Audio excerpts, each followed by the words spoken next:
Welcome to the No Quit Living podcast. Our primary objective is to motivate and inspire our listeners to never quit. The reality of life is simple. We all fall. We all fail. At times, we get knocked down. The question is, do we get back up? Are we stronger? Are we better prepared to attain the maximum of our potential? Thank you for joining our No Quit tribe. As you go for your greatness today, never quit. And remember, we rise by lifting others up. Welcome to episode number 248 of the No Quit Living podcast. I'm your host, Christopher J. Worth, and today's theme of the day is Together. Our quote of the day comes to us from Henry Ford. If everyone is moving forward together, then success takes care of itself.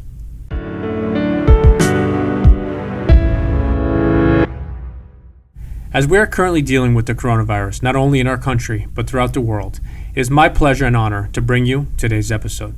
If you follow college basketball and what has transpired over the past week with both the men's and women's college basketball tournament being canceled, you have most likely both seen or heard our guest today, Jay Bilas.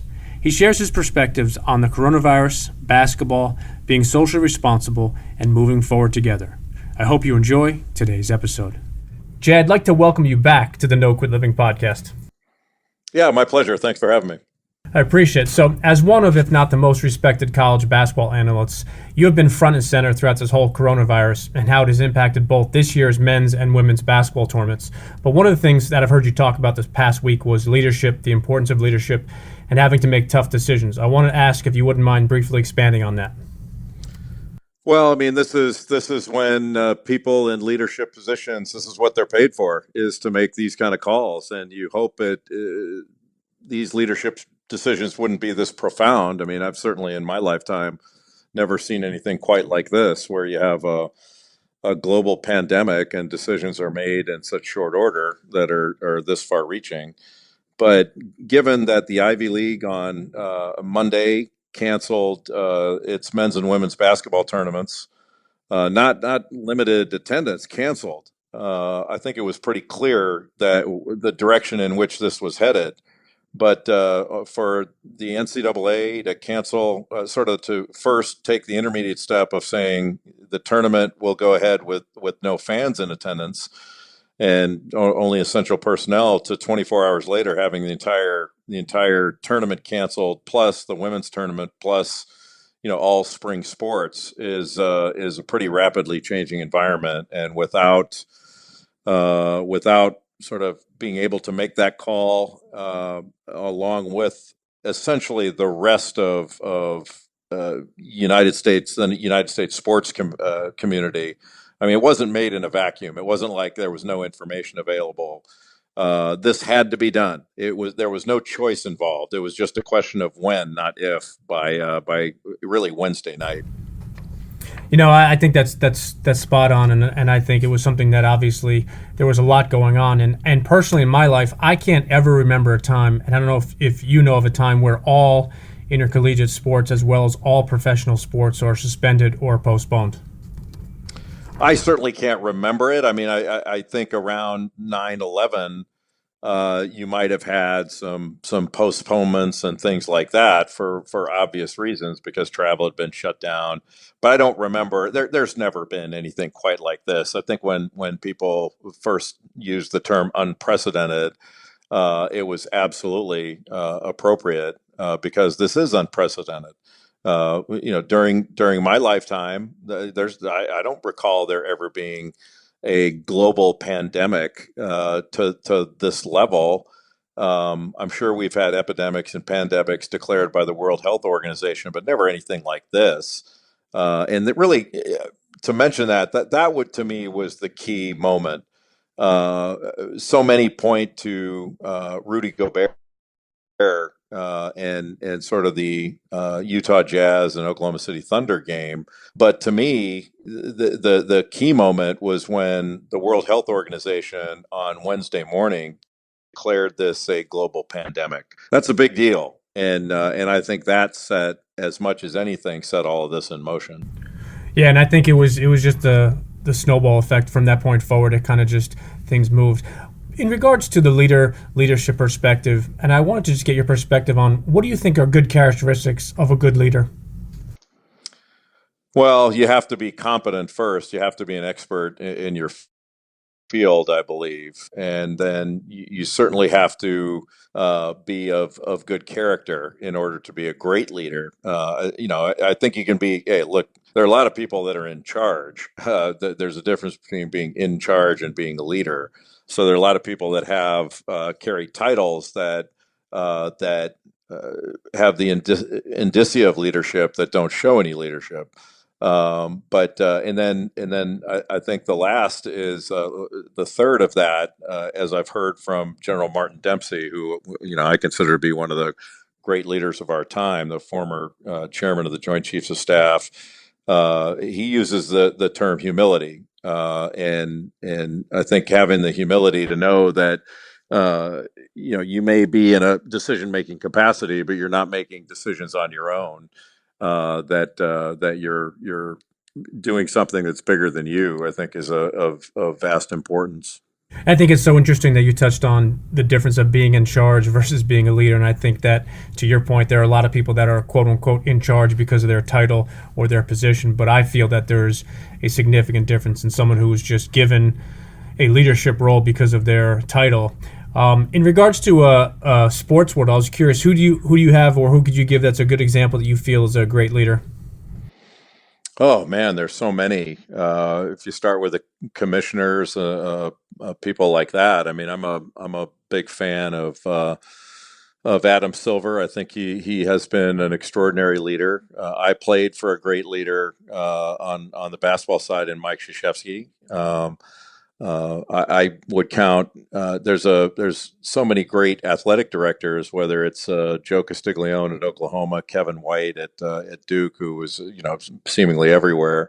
So there are a bunch of great leaders, and it's not in any one area.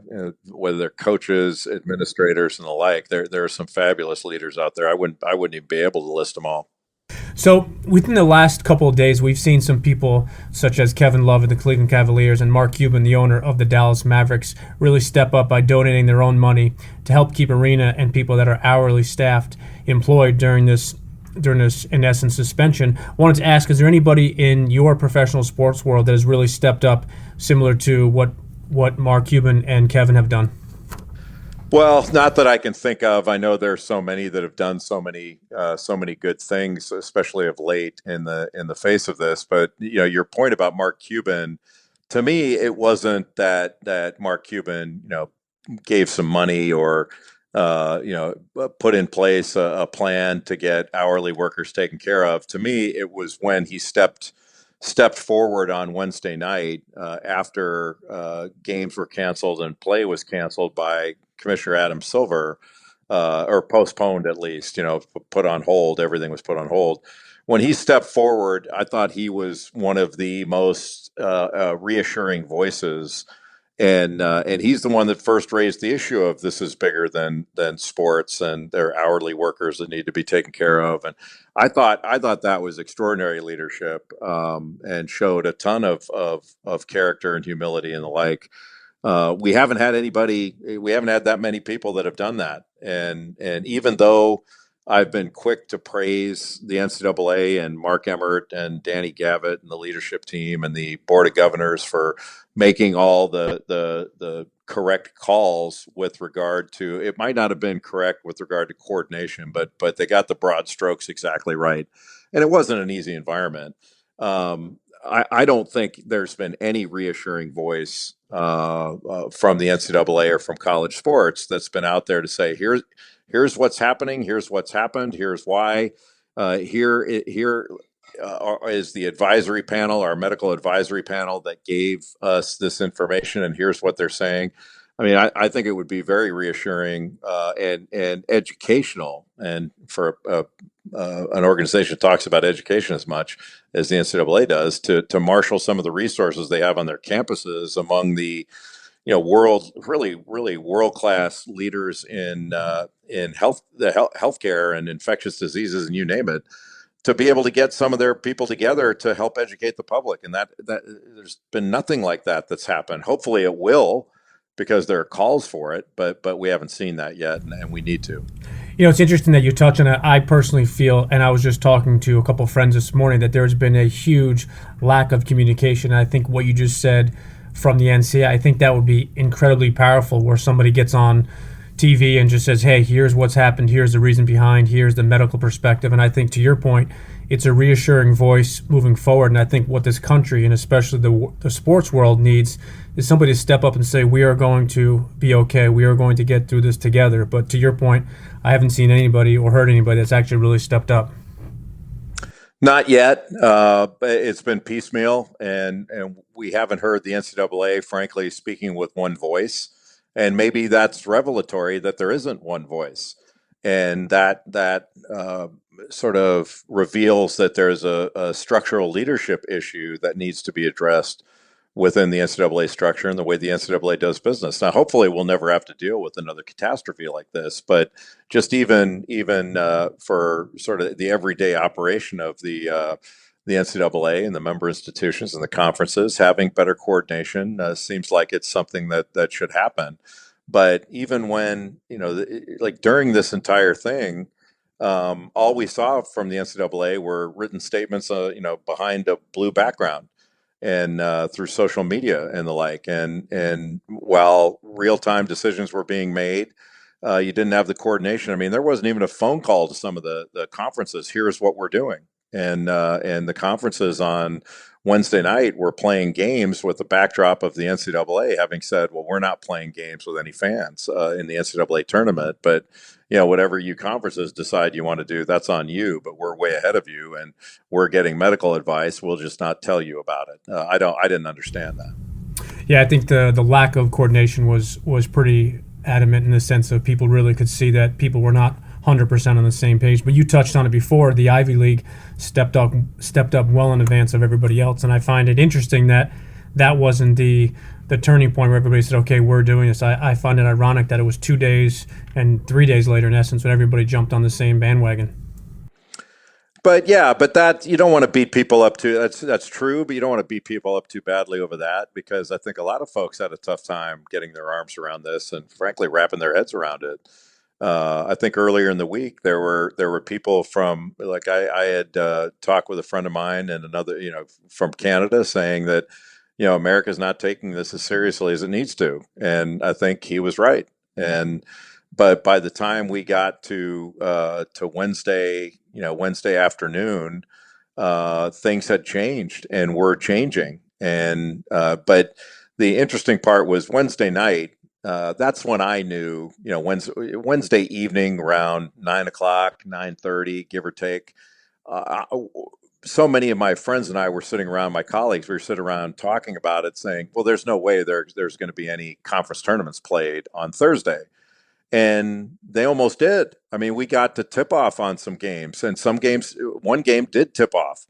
Those decisions were being made with tip off in multiple conferences looming, and so it was not a foregone conclusion. I think a lot of people believed Wednesday night that conference tournaments were over, but heck, we got to warm ups at the ACC before on a 12:30 game before people sort of came to their senses and decided to cancel.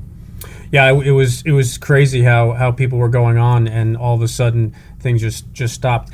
You touched on something before in regards to the NCAA. Obviously, they made their decision to cancel this year's men's and women's college basketball tournament, but they also canceled spring sports and spring championships moving forward. And one thing that I heard you address is, beyond the sports, it's all the college graduations that are going to be impacted. You've touched on the summer internships as well as the potential jobs. I don't think people really fully understand what impact it has, not only within the NCAA tournament, but also moving forward for colleges as well. Well, I mean, I think the impact is profound of this global pandemic. First, it almost defies logic that you could right now plan and go forward with spring sports when campuses are shut down. And what are you going to do? Just keep athletes on your campus and no one else, and put athletes at risk and no one else? That defies any sort of reasonable logic. And especially when it had become clear that this is going to be a period of weeks, if not months, where there's going to be national and international disruption. So it doesn't make any sense to do that. And you've got to plan, and you've got to allow people to plan and to have some sort of certainty. You can always, hey, look, if this turns out to be, which is my great hope, that this turns out to be a severe overreaction on all of our parts. I don't believe that that's going to happen, but wouldn't that be great if we're looked upon later on as having overreacted? Then you can start things up again. But it's to me, those were inevitable decisions that had to be made, and give people some certainty that these steps have to be taken, and it needs to be taken seriously by the masses. Yeah, it's interesting, but talking about college campuses, I just got off the phone with one of my best friends, somebody I know very well, Fred Kortelbaum from Kansas University, and he was just telling me about what the campus is actually like, and I don't think people fully understand the fact that colleges and campuses are completely shut down, and it has nothing to do with just a sports program. It's the entire university, and I think what people don't realize is that the impact it has on those kids who are not athletes and all those families and people that are involved. Yeah, and it's being I use the term responsible global citizen. I mean, when you're, how can you have events and put athletes on planes and have them practice and run around doing all this stuff? It's irresponsible. And there are going to be, like you mentioned before, you've got campuses that are shut down, so you don't know when students can even come back and collect their belongings, and you don't know whether they're going to be graduations or jobs for them. There are going to be profound consequences with regard to finance, and endowments are going to be infected by the or affected by the stock market, and who knows all the different things that are going to happen. And we're sitting here worried about, honestly, I mean, I was beside myself, worried about you know people calling for the NCAA to put out a fake bracket so that people could feel better about whether they would have made the NCAA tournament. And you're like, really? In the face of a global pandemic, you want university personnel to take their time putting together a phony bracket?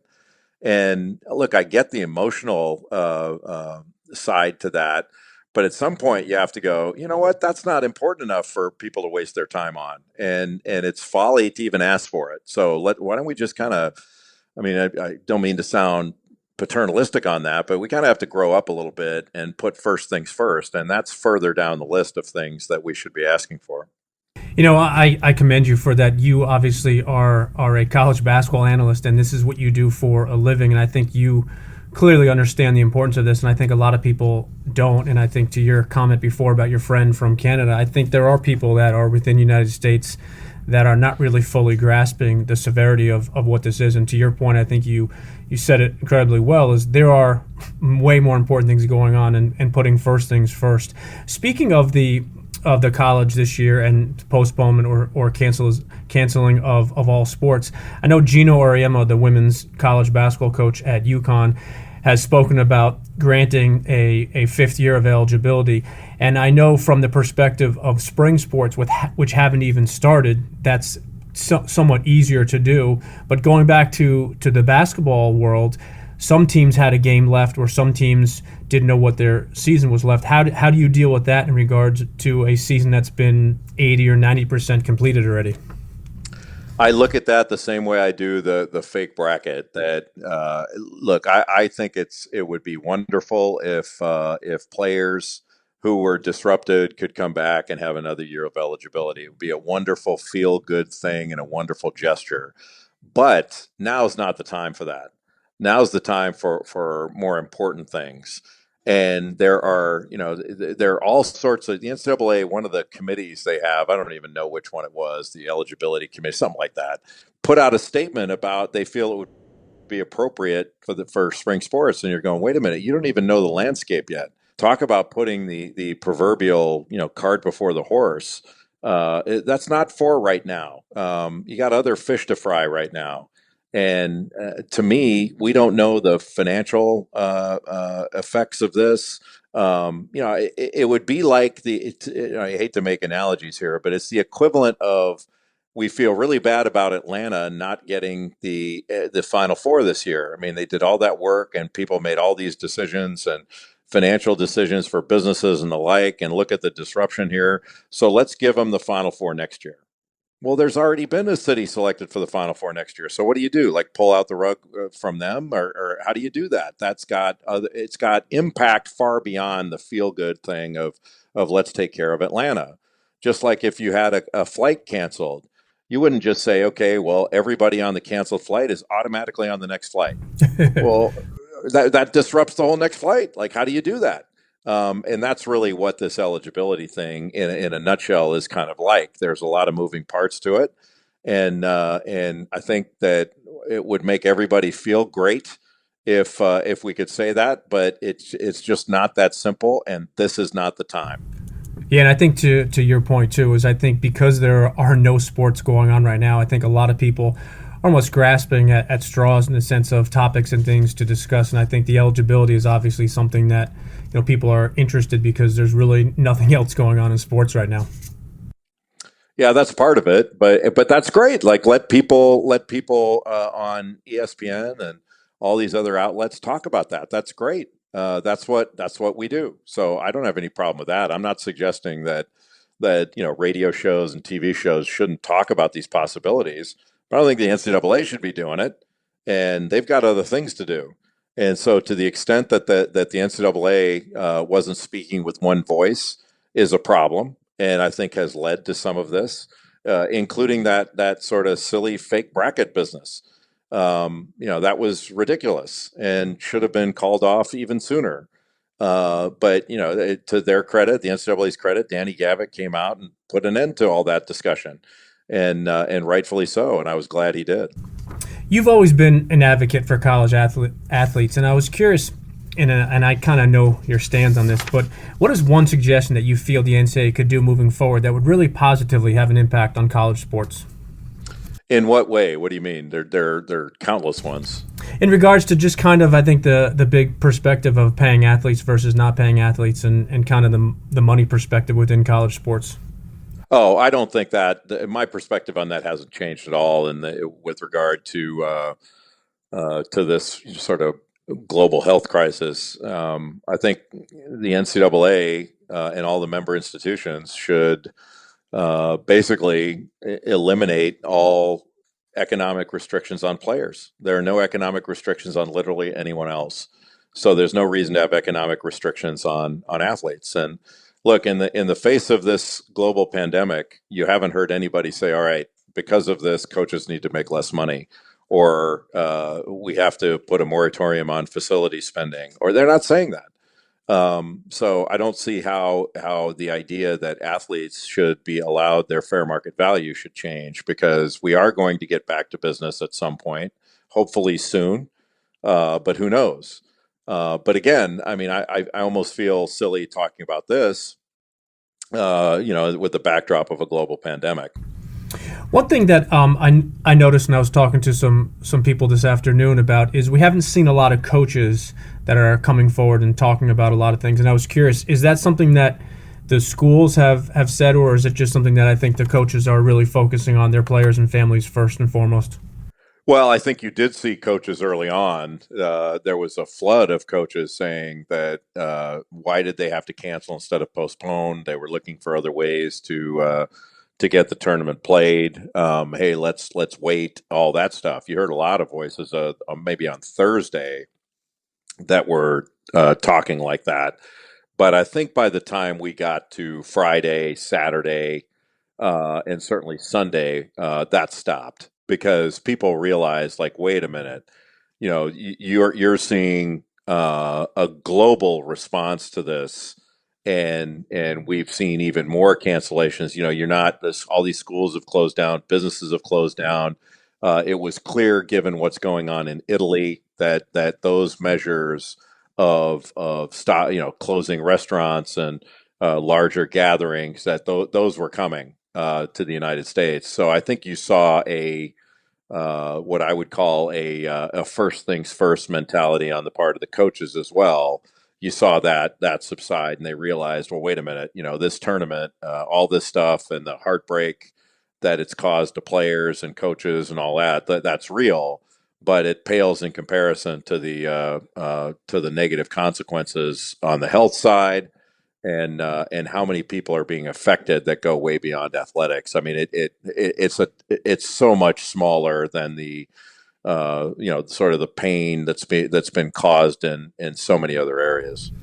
I think I just saw or heard you on, I believe, the Rich Eisen's show, and you were talking about something that I think is really important to mention. Is you talked about how, first and foremost, you were not an expert in that field, but you've done a lot of reading over the past week or so, and I think that's something that's really important to our society, is the importance of actually educating yourself and not just believing something that you maybe hear or someone tells you. I think something that's really important is to really go ahead and put some of that effort yourself and understand things more. Yeah, I think that's true of anything. I don't really, before I get on an airplane, I don't need to learn about aviation, but this is a little bit different. And especially if I'm in a position of having to stand up and comment on it. So I was pretty lucky. I've got several friends in the healthcare industry and had been helping me in the 2 weeks leading up to all of this. I'd had one doctor friend of mine send me several articles saying you need to read this, and he counseled me. He said, "Look, I don't want to sound alarmist on this, but I really believe this. I think you need to stop flying." And this was about 10 days ago. And he said, if you can drive to some of your assignments, drive, even if they're lengthy drives, because he said this is real and it's coming here. And he said he felt like it was already here, and we've not been paying attention to it, but I didn't know. And I read a lot about the idea of the spike versus flattening the curve, and then the sort of the fact that this was ultimately going to overwhelm our healthcare system if we didn't do something about it. So it was really more about the public health concerns than it was about what's this going to do to college sports and all that. That was of less consequence to me, and I don't know whether it came through in what I was saying. I was trying to give the global perspective, not the global health perspective. It's just sort of the thinking beyond just the cancellation of a tournament, and what this really means and why it's important. But who knows, how effective all of us were in doing that. No, I can't speak for everyone, but I definitely think it was evident in the way in which you spoke about it. And you were one of the first people that were really adamant about, we need to cancel this and we need to, put the health first and foremost. And obviously, as I said before, you've always been very pro these college athletes.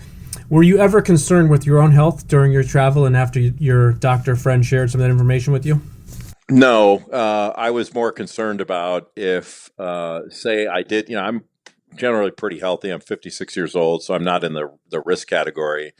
But if I were to, pick this up and maybe had mild symptoms or no symptoms at all, and was asymptomatic, would I carry it to people? I've got friends that are older. Would you carry people to higher risk categories and all that? You wanted to be socially responsible as best you could, and just even in the days that I've been at home since Thursday. I came home from Greensboro late Thursday night. I live about an hour and a half drive from Greensboro in Charlotte, North Carolina.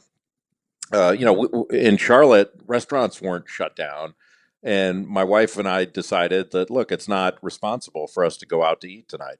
So even though we can, even though the restaurants are open, it's just not a good idea. So let's not do it. And it may not be our choice much longer. It may not be an individual's choice. I mean, my guess is that the same things that have been done in New York and Los Angeles are going to hit Charlotte in the very near future, and it's going to be sort of delivery only and all that. Yeah, I'm in Connecticut, and Connecticut and New Jersey have followed the same pattern with New York. So definitely, I think it's coming. So, want to ask you last question here: if you have any parting words in regards to what we are currently dealing with, and how we could possibly continue to proceed together in more of a positive fashion.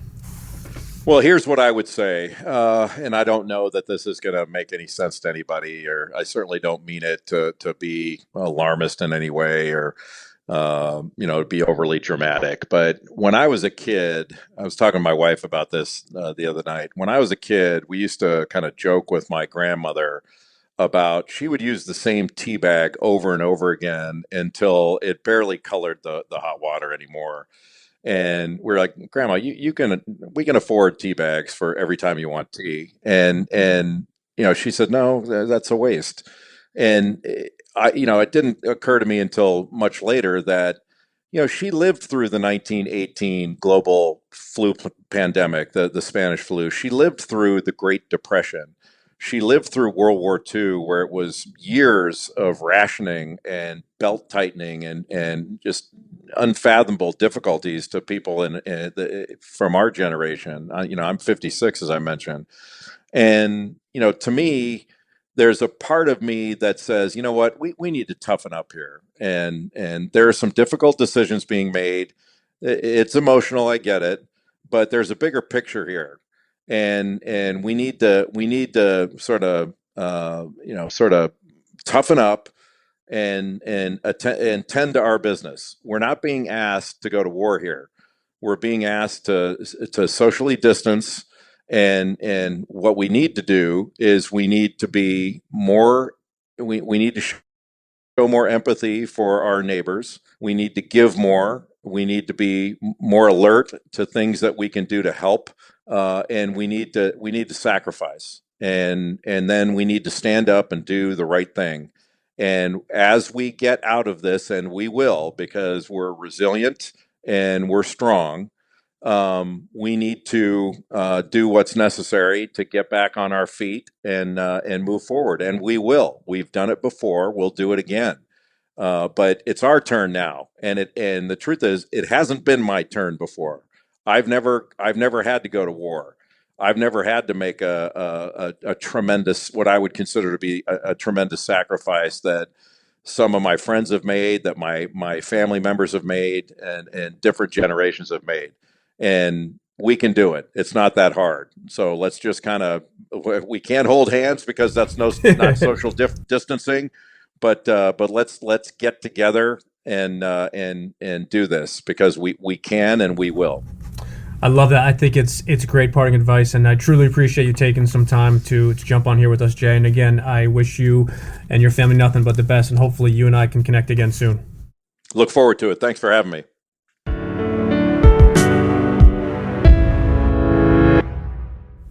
Thank you for listening to episode number 248. Jay shared some very powerful stuff with us today on the coronavirus, being socially responsible, and leadership. I want to end today's episode by focusing on Jay's parting words.